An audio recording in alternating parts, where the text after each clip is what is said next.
E aí, pessoal, boa tarde, porque eu estou gravando esse nosso último vídeo, essa nossa última aula, numa tarde, né, hoje, de quarta-feira. E quero fazer uma oração também com vocês. Pai, em nome de Jesus, te dou graças pela vida das irmãs e do irmão, por esse tempo de preparo para sermos acolhidos à comunhão da igreja. Este é o último encontro virtual. Não sei em que momento, em que circunstâncias os meus irmãos e irmãs estão ouvindo esta oração. O Senhor conhece as necessidades, preocupações e as decisões importantes que nós temos que tomar na vida. Entre elas, fazer parte de uma comunidade de fé. Peço ao Senhor que nos dê do Teu Espírito Santo para o discernimento e que o Senhor possa caminhar conosco, firmando os nossos passos e conduzindo-nos para melhor servir a Deus e ao próximo, em nome de Jesus. Amém. Muito bem, gente, vamos lá então. Eu falei que hoje nós vamos falar então sobre os quesitos conclusivos de tudo aquilo que a gente conversou até agora, para que você possa abraçar aí a membresia da Igreja Metodista a partir da Igreja Metodista Central em São Bernardo do Campo. Então, relembrando, né, quais são os requisitos que você já leu aí na apostila e que a gente vai reforçar, né? Aceitar Jesus pela fé como seu Senhor e Salvador pessoal, né? Esse é um requisito para qualquer comunidade de fé cristã, né? Aceitar o senhorio de Jesus Cristo. Não apenas Ele como Salvador, mas Ele também como o Senhor, orientador, que atua na nossa vida através do Espírito Santo como Consolador, ajudador e professor que o Espírito Santo é, né? E para isso, aceitar Jesus Cristo implica em aceitar as Escrituras, em aceitar a palavra de Deus na sua totalidade, né? Para o nosso coração, a qual nós vamos, à medida que crescemos na vida, vamos tendo uma maior compreensão acerca de nós mesmos e acerca do Deus que se revela a nós. É um passo de fé.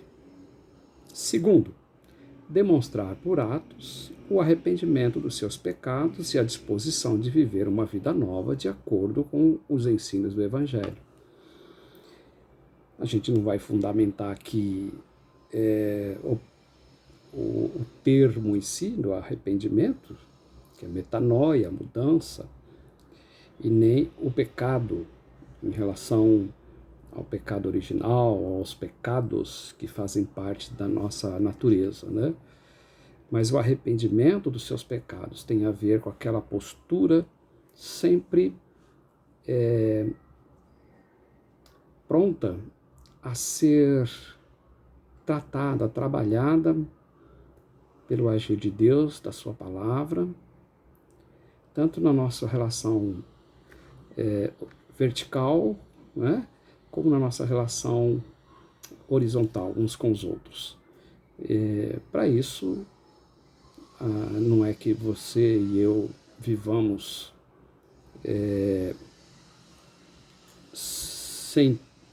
sempre agindo com o pecado, né? Mas é porque você e eu temos na nossa formação, na nossa natureza, a presença do pecado que nos faz entender que precisamos da graça e da misericórdia de Deus na nossa vida. A própria ciência, os psicólogos, e aí eu vou apelar para o Freud, sabe que o ser humano traz no seu inconsciente, na sua mente, vou usar o termo mais psicológico, né, de energias que não são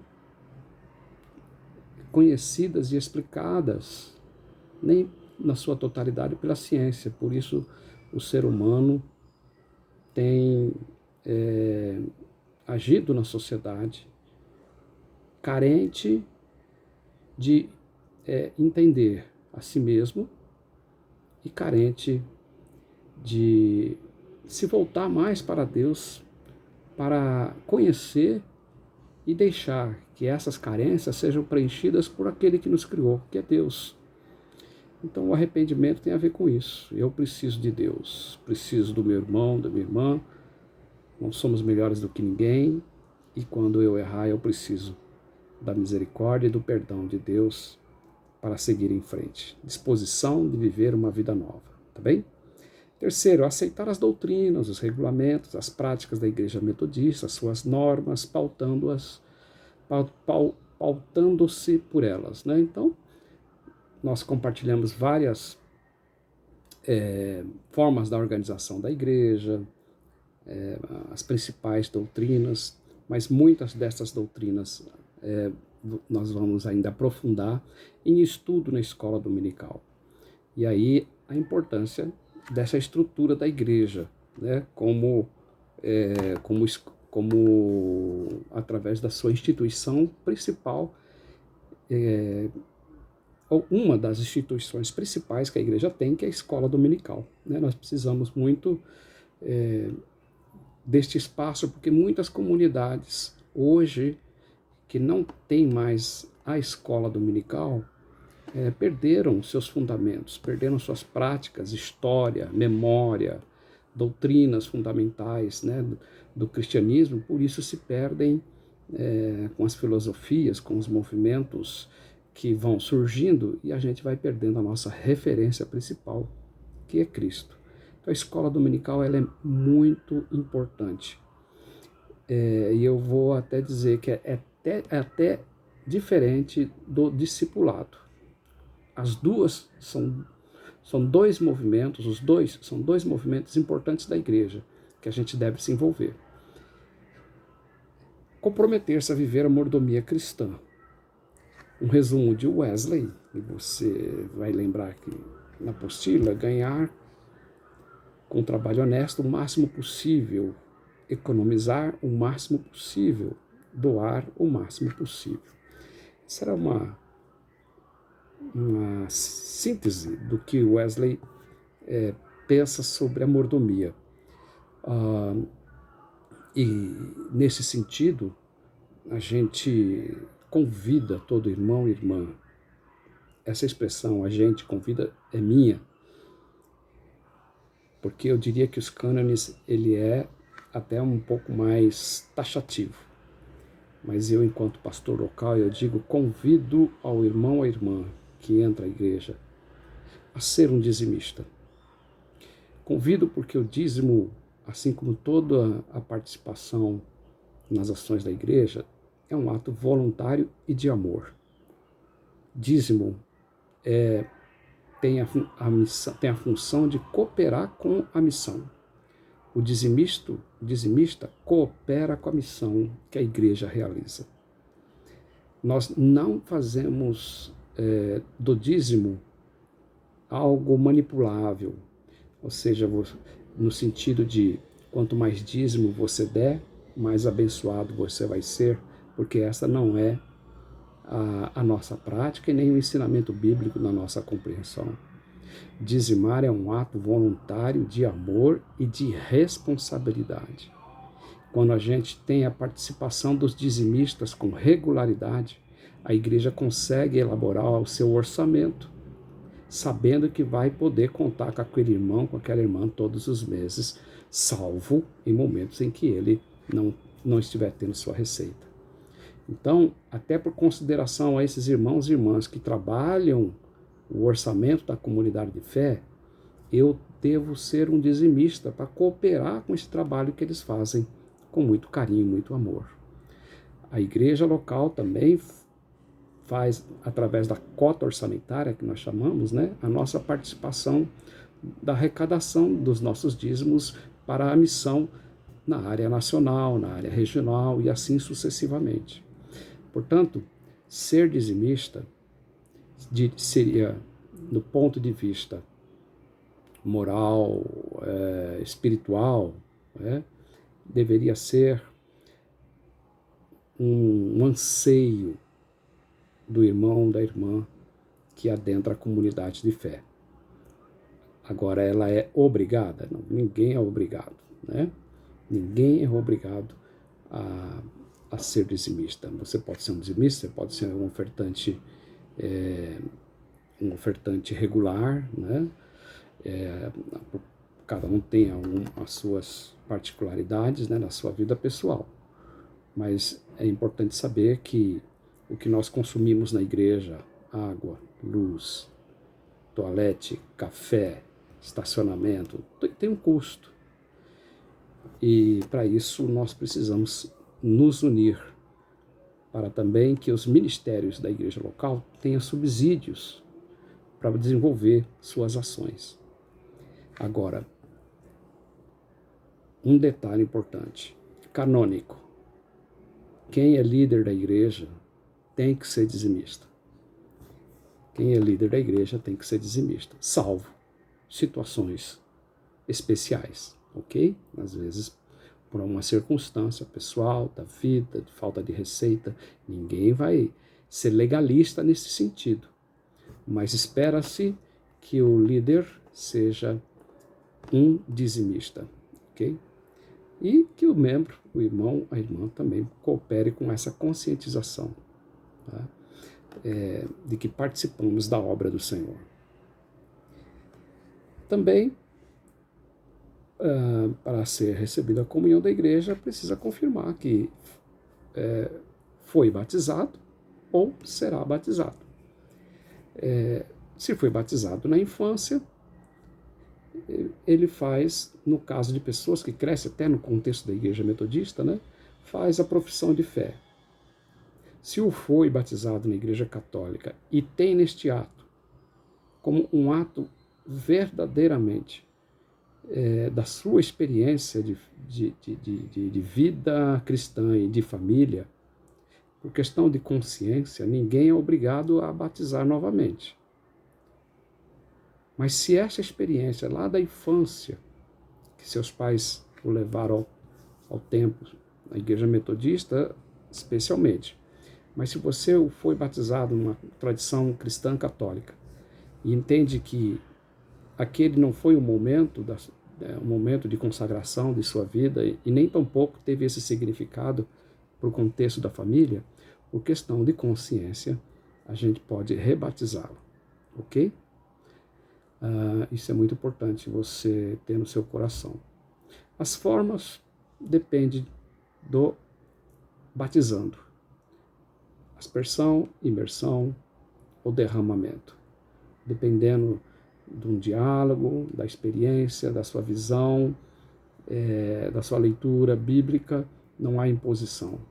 O batismo tem que necessariamente ter dois elementos. A água, se muito ou pouco, não é o mais importante, o importante é a água e a fé de quem vai ser batizado. Devendo saber que na igreja metodista, tradicionalmente nós usamos a prática da aspersão, ok? Mas muitas comunidades também batizam por imersão sem nenhuma dificuldade. Importante que você saiba também que a forma de ser recebido, no caso de vocês, pelo que eu tenho de conhecimento de cada um de vocês, dessa turma particularmente, entendo que todos vocês já trazem uma experiência de uma comunidade de fé. Então, no caso de vocês, vocês serão recebidos por assunção de votos. Quais são as formas de recepção na igreja? Batismo, confirmação de batismo, que é para quem foi batizado na infância, ok? Ou assunção de votos, que é o caso desta turma que nós estamos trabalhando com vocês. Assunção de votos eu já vivi uma experiência cristã numa outra comunidade, fui membro de outra comunidade, fui batizado, mas eu me desvinculei. já comuniquei, estou desvinculado daquela comunidade de fé. Porém, eu agora, me aproximando da Igreja Metodista, desta convivência, tenho entendido que há uma identificação do agir de Deus na minha vida e com as práticas desta comunidade. Então eu quero assumir votos de membresia junto a essa comunidade a qual estou me identificando. Com a qual estou me identificando. Então aí no caso você vai estar fazendo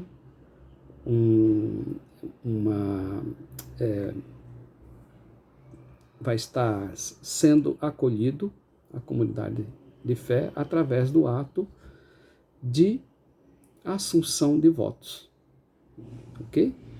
É importante que a gente tenha alguém que a gente escolha da comunidade, apesar que nesse tempo de pandemia aí vai ser um pouco difícil, mas talvez você já tenha tido tempo de convivência com a igreja local em que você gostaria que alguém lhe apresentasse a ser recebida a comunhão da igreja. É uma espécie de apadrinhamento. Eu gostaria que o fulano, ou a irmã, ou o casal, ou o professor, ou a minha amiga que frequenta a igreja, que já é membro, me apresentassem. Esta pessoa, ela vai fazer uma apresentação formal no dia da sua recepção, ok? E ela, vai numa conversa com a gente, depois vai ser, de certa forma, um intercessor, uma intercessora sua, enquanto você caminha nesta comunidade. Tá bem? Que mais? Muito importante. Escola dominical e discipulado, como eu falei há pouco. Escola dominical é o espaço onde nós estudamos a Bíblia, analisamos a nossa história, nossa tradição, estudamos temas atuais, recebemos revistas e periódicos para os quais a gente faz reflexão em classe. Para isso, a gente se organiza de acordo com a faixa etária. A nossa igreja está reorganizando, ou que teve que parar por conta da pandemia, mas ela vai se reorganizar e está sempre se reorganizando na sua estrutura de escola dominical. E o discipulado? O discipulado é um espaço para pequeno grupo, para que haja amizade, compartilhar da experiência das pessoas que têm mais tempo de comunidade, para oração, para sair juntos. É que agora nós, por força da pandemia, não estamos podendo colocar o discipulado de forma como a gente gostaria. Mas o discipulado, ele é uma forma de aproximação que tem como objetivo fortalecer os laços de comunhão entre nós e observarmos, a partir de Jesus, a partir de Jesus, como podemos viver esta fé que temos aprendido nos cultos e na escola dominical, de forma prática. Então a gente vai caminhar com alguém, vamos tirar as nossas dúvidas, vamos criar laços de confiança, vamos orar uns com os outros, vai ter reunião que não vai ter nem leitura bíblica, que a gente vai só chorar um com o outro, ou se alegrar um com o outro. Enfim, é um espaço de amizade e de comunhão. Então, tanto a escola dominical quanto o discipulado são muito importantes para o nosso crescimento cristão, e o culto, que é a nossa expressão de fé, o culto que é devido a Deus, como nossa adoração. Espera-se também que o membro não pratique o mal e seja zeloso em praticar o bem. Não basta não praticar o mal, ficar dentro de casa, recluso, mas se não fizer nenhuma ação para o bem, que valor tem? Então, não praticar o mal e ser zeloso em praticar o bem. Aprender sempre as ordenanças de Deus a partir, lógico, de todas essas possibilidades que a igreja oferece. Tá bom? Bom, esta é a nossa palavra, a nossa orientação pastoral para você. Você está apto e apta a ser acolhido à comunhão da igreja.